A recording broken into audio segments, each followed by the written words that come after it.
Et si le Bitcoin était finalement une création de la NSA, l'Agence nationale de sécurité américaine? C'est une théorie persistante sur laquelle nous avons décidé de nous pencher aujourd'hui.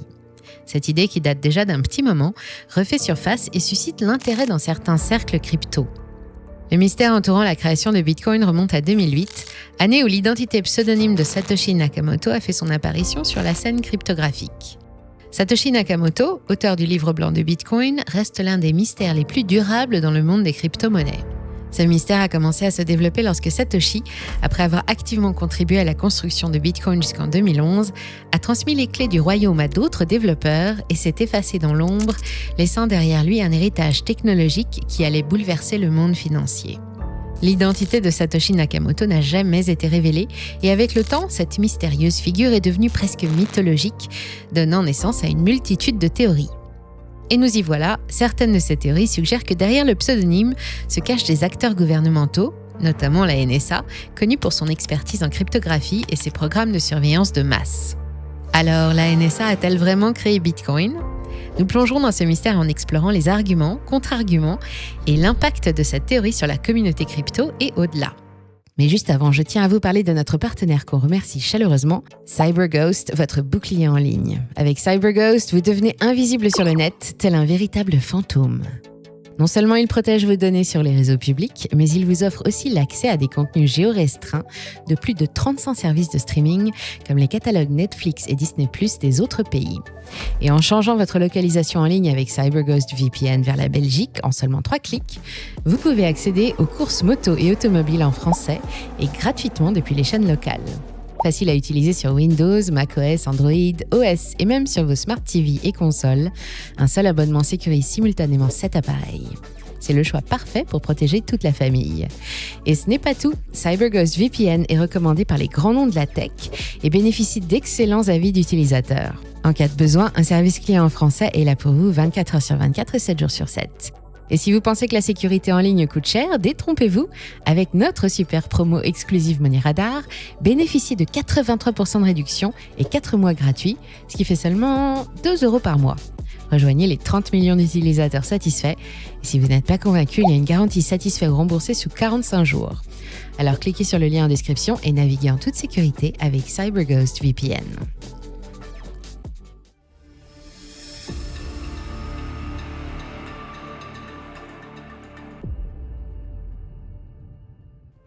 On commence avec l'algorithme SHA-256 ou Secure Hash Algorithm 256 bits. Il est au cœur de la sécurité de Bitcoin. Il s'agit d'une fonction de hachage cryptographique qui transforme une entrée ou message en une chaîne de caractères de longueur fixe. Ce qui rend cet algorithme particulièrement intéressant dans le contexte de la théorie selon laquelle la NSA aurait créé Bitcoin, c'est que le SHA-256 a été conçu par Glenn M. Lilly, un mathématicien qui travaillait sous la direction de la NSA. Cet algo a été publié en 2001 et dans Bitcoin, on l'utilise pour tout, des identifiants de transactions aux adresses en passant par les arbres de Merkle. Lilly est devenu par la suite le chef de la recherche en mathématiques de la NSA.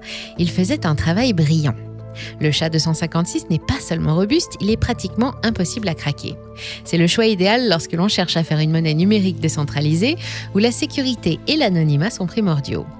Autre aspect troublant dans cette histoire, la NSA a été l'une des premières organisations à décrire un système similaire à Bitcoin, ce qui nous amène au deuxième point. En 1996, donc plus de 10 ans avant la création de Bitcoin, la NSA avait publié un document intitulé « How to make a mint, the cryptography of anonymous electronic cash ». On pourrait traduire ce titre par « Comment émettre de la monnaie, la cryptographie de la monnaie électronique anonyme ». Ce papier proposait un système qui utilisait la cryptographie à clé publique pour permettre aux utilisateurs d'effectuer des paiements anonymes sans révéler leur identité, entendez ici clé privée. Le système décrit dans ce document partage des similitudes frappantes avec le fonctionnement de Bitcoin, notamment l'utilisation de la cryptographie pour garantir l'anonymat et la sécurité des transactions.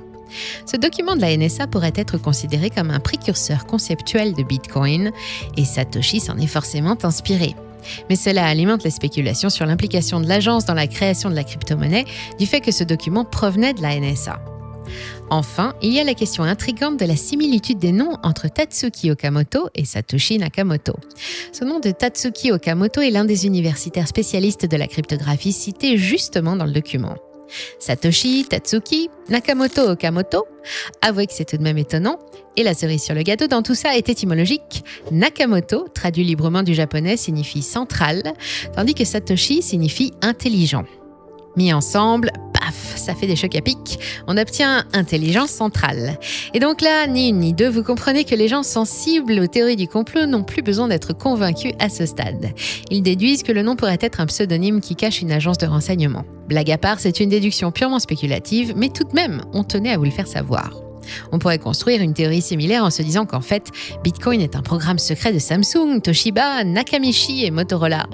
Après, ce n'est qu'une question de force de persuasion de la personne qui vous raconterait cette hypothétique théorie. Ce n'est pas tout. Des arguments en faveur de cette théorie, il y en a.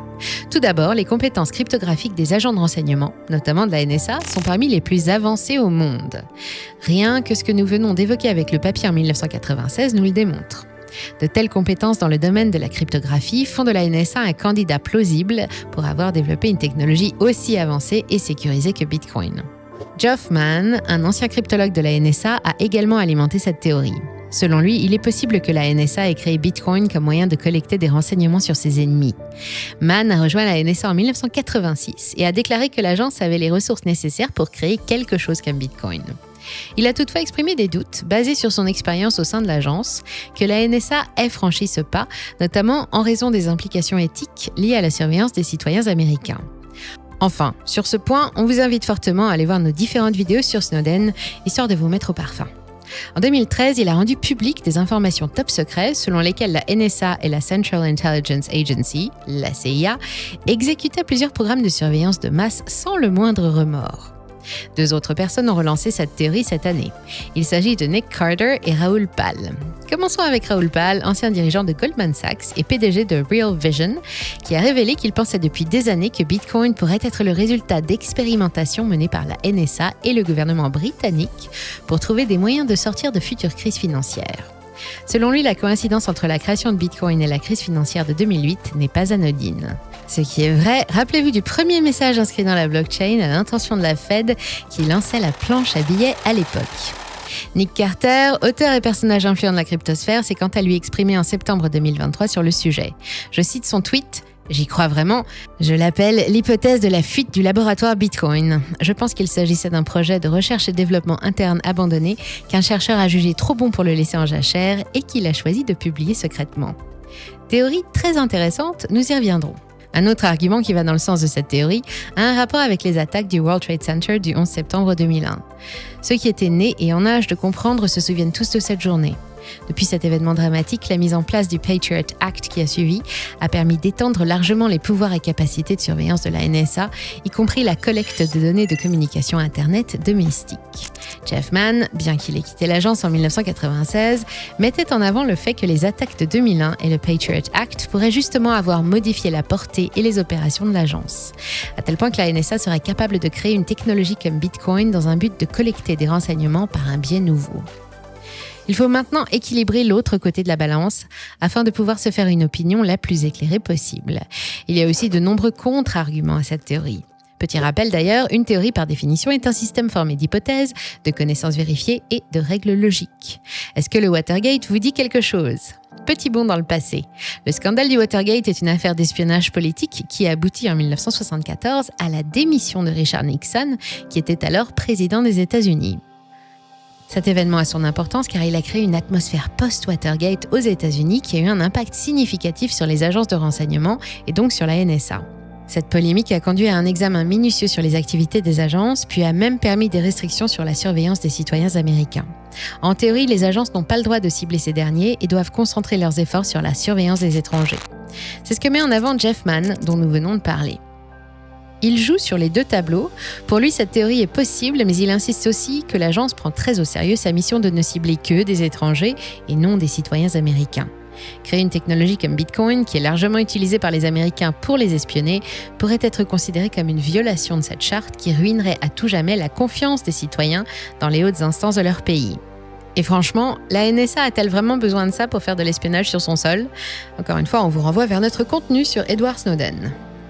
Revenons maintenant au protocole SHA-256. Nous avons vu qu'il a été développé par la NSA. Cependant, son code source est ouvert et a été examiné en profondeur par des experts en cryptographie du monde entier. Il n'était aucunement secret et caché dans un coffre. D'ailleurs, aucune preuve d'une backdoor, une porte dérobée dans le code, n'a jamais été trouvée. Si on le retrouve dans Bitcoin, c'est tout simplement parce qu'il marche bien. Cela vient mettre à mal la théorie de la NSA qui aurait créé Bitcoin dans un but de surveillance de masse. Le SHA-256 est utilisé dans de nombreux autres domaines en dehors du Bitcoin. Il est souvent utilisé pour la sécurité web, notamment dans les certificats SSL-TLS qui sécurisent les communications entre les navigateurs web et les serveurs. Il sert à créer une empreinte digitale unique pour chaque certificat, garantissant ainsi que les données échangées sont sécurisées et proviennent d'une source authentique. Quant au papier de la NSA de 1996 sur la monnaie électronique anonyme, le contenu diffère de la structure du Bitcoin de plusieurs manières clés. Le plus notable est que le système décrit dans le papier n'est pas décentralisé, contrairement à Bitcoin. Oups, grosse différence. Et oui, si vous suivez régulièrement notre chaîne, vous savez que la décentralisation est l'une des caractéristiques fondamentales de Bitcoin. Le vieux modèle centralisé de la NSA n'a rien à voir. David Rosenthal, un expert en cryptographie, a également exprimé son scepticisme quant à l'idée que la NSA aurait créé Bitcoin. Selon lui, la création de Bitcoin nécessiterait une expertise en économie et en théorie des jeux, des domaines qui ne sont pas le fort de la NSA. Il ajoute que la NSA aurait peu à gagner et beaucoup à perdre en créant une monnaie décentralisée qui, dans les faits, est un outil de liberté immense pour les populations du monde entier. On pourrait même aller plus loin, la blockchain de Bitcoin étant publique, chacun peut aller étudier et surveiller toutes les transactions qui s'y passent. Il faudrait bien sûr connaître l'identité humaine derrière clé publique pour en faire un outil de contrôle absolu et de surveillance délirant. Ça, c'est le rôle des CBDC et c'est un autre sujet. On trouve des théories alternatives sur cette question. L'une d'elles est fascinante et rejoint justement le point de vue de Nick Carter. C'est celle d'un employé rebelle de la NSA qui aurait publié le white paper de Bitcoin sans l'autorisation de l'agence. Une taupe au sein de la NSA, rien que ça. Un chevalier blanc mécontent de la manière dont les systèmes financiers traditionnels fonctionnent ou peut-être préoccupé par les questions de vie privée, travaillant sur le document de 1996.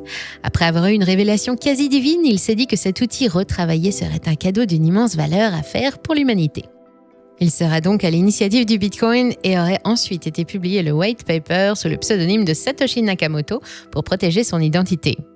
Encore une fois, prudence. Cette théorie reste spéculative et soulève des questions sur la manière dont un employé aurait pu mener à bien un tel projet sans être découvert. En dehors de la NSA, il y a plusieurs autres figures notables dans le domaine de la cryptographie qui auraient pu être derrière la création de Bitcoin. Nick Szabo, un cryptographe et informaticien, est souvent cité comme un candidat possible.